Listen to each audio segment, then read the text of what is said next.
ആവശ്യത്തിനല്ല, അവകാശത്തിന് വേണ്ടിയുള്ള ഒരു പോരാട്ട ഭൂമിയിലേക്കാണ് ഇന്നത്തെ യാത്ര.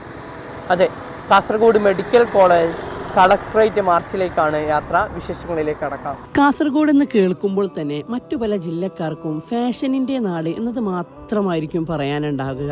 എങ്കിൽ അതിലൊരു ചെറിയ തിരുത്തുണ്ട്. ഇവിടുത്തെ യുവാക്കൾ ഫാഷനോടൊപ്പം തന്നെ അനീതിക്കെതിരെ ചോദ്യം ചെയ്യാൻ ഇറങ്ങുമെന്നുള്ളത് ഈ ഒരു ജനകീയ സമരം തെളിയിച്ചു കഴിഞ്ഞിരിക്കുകയാണ്. ജാതിയോ മതമോ രാഷ്ട്രീയമോ സംഘടനയോ എന്നൊരു വേർതിരിവില്ലാതെ എല്ലാവരും ഒത്തൊരുമിച്ചുള്ള ഒരു പോരാട്ടമായിരുന്നു ഇന്ന് കാസർഗോഡ് വിദ്യാനഗർ കളക്ടറേറ്റിൽ നടന്നത്. വർഷങ്ങളായി സർക്കാരിൻ്റെ എല്ലാ ആനുകൂല്യങ്ങളും 13 ജില്ലക്കാർക്ക് ലഭിച്ചാൽ പോലും കാസർഗോഡിന് ലഭിക്കാറില്ല. എന്തുകൊണ്ടാണത്? ഇവിടുത്തെ യുവാക്കൾ ചിന്തിച്ചു തുടങ്ങി.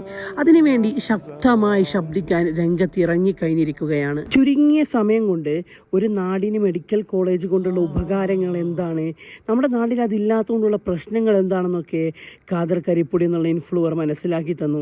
ഇപ്പോൾ ഒരു വെയിലത്ത് പോലും ജനങ്ങളിങ്ങനെ തടിച്ചു കൂടണമെങ്കിൽ അവരുടെ ഉള്ളിൽ എത്രത്തോളം ആ മെഡിക്കൽ കോളേജ് വേണമെന്നുള്ള ആഗ്രഹം തിങ്ങി നിറയുന്നുണ്ടാകും. സമാധാനപരമായിട്ടുള്ള സമരമായതിനാൽ ലാത്തി ചാർജിന്റെ ആവശ്യകത ഉണ്ടായിരുന്നില്ല. സമരത്തിൽ ഉപയോഗിച്ച പ്ലാസ്റ്റിക് ബോട്ടലുകളൊക്കെ ശേഖരിച്ച് അത് നിക്ഷേപിക്കേണ്ടടുത്ത് നിക്ഷേപിച്ചു. അക്ഷരാർത്ഥത്തിൽ മാതൃകാപരമായ സമരം തന്നെയായിരുന്നു ഇത്.